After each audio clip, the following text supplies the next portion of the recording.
चकिया इलाके में पूरा ये दफ्तर है। ये बड़ी सी बिल्डिंग जो मेन रोड पर है, जहां से बैठकर सभी गैंग मेंबर्स की बैठक भी हुआ करती थी। पॉलिटिकल दफ्तर इसे वो कहता था, लेकिन सही मायनों में यहाँ पे कभी भी लोगों को उठा के ले आना और कभी अपनी मनमर्जी से चीज़ें करना। और समय ऐसा था कि जो पुलिस थी वो भी एक समय पर यहाँ पे आंख उठाने से डरती थी, अंदर आने से डरती थी। लेकिन सरकार ने इसे सरकारी ज़मीन का हवाला देते हुए, इसको अवैध बताते हुए इसको पूरा ज़मींदोज़ कर दिया। लेकिन क्या चलता था इस पार्टी दफ्तर के अंदर वो हम आपको आज दिखाएंगे, क्योंकि ज़मींदोज़ करने के बाद इसका कोई भी यहाँ पे आदमी नहीं है जो यहाँ पे आके जो संभाल रहा हो इस पूरे दफ्तर को। मैं आपको दिखा दूं सबसे पहले कि ये दो मज़ार यहाँ पे बनी हुई है, यहाँ पर कब्र बनी हुई है, एक बड़ा सा पीपल का यहाँ पर पेड़ भी है। और यही कहा जाता है कि ये सरकारी ज़मीन हुआ करती थी, यहाँ पर कब्रिस्तान भी था। और इसी को कब्जा करने के बाद यहाँ पे अवैध तरीके से अतीक अहमद ने अपना ऑफिस बना लिया। मैं आपको दिखाना चाहूँगा यहाँ पे ये बैलेट पेपर्स जो है वो रखे हुए हैं। अब ये अपने आप में कई सवाल खड़े करता है कि कैसे पूरे बैलेट पेपर बाकायदा लिस्ट के साथ, एक एक नाम के साथ यहाँ क्या कर रहे हैं। इससे कई सवाल खड़े होते हैं, क्या इलेक्शन के समय पर बैलेट पेपर्स की प्रिंटिंग करी जाती थी और यहाँ से फूल सभा जो लोकसभा है जहां से अतीक जो है वो लड़े थे, वहां का ये बैलेट पेपर है। और ऐसी कई तस्वीरें अंदर आपको देखने को मिलेंगी जो अपने आप में कई बड़े सवाल इकट्ठा खड़ा करेगी। आप देख सकते हैं यहाँ पे ये बसपा का जो है वो पोस्टर है। जब भारतीय बहुजन समाज पार्टी में अतीक था उस टाइम पे पोस्टर है। यहाँ पर ताश की गड्डियां तक पड़ी हुई हैं।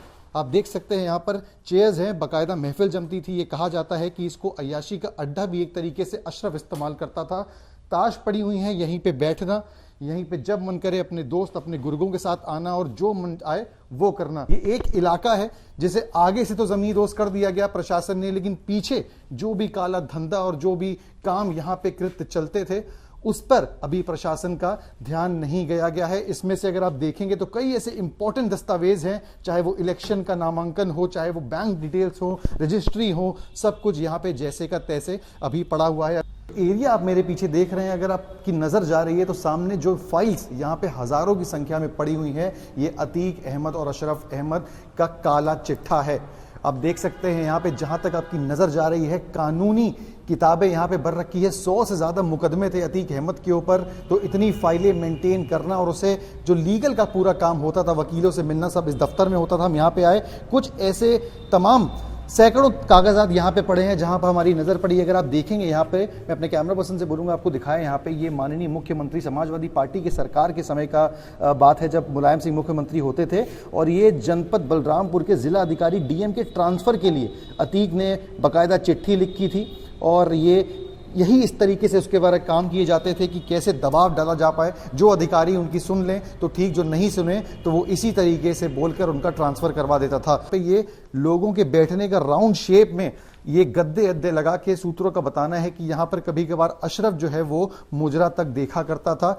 एक हिस्सा ये है, एक हिस्सा सामने जैसे पूरी महफिल लगती है लोगों की, बाकायदा चारों तरफ तीनों तरफ लोग बैठते हैं और बीच में जो है वो मुजरा या फिर नाच देखने का शौक अशरफ को था। ये वही कमरा है, आप देख सकते हैं सामने भी यहाँ पर वो बैठने का पूरी सिस्टम है। आप सामने देखेंगे यहाँ पर लोग बैठने के लिए, उनके स्थान के लिए ये पूरी जगह है।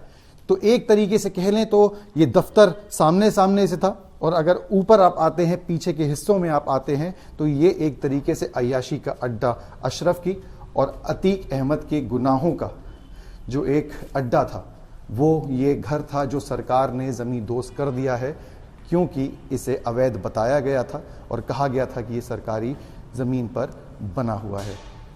तो अतीक के काले चिट्ठों के साथ इस ज़मीन का भी अंत होता हुआ दिखा।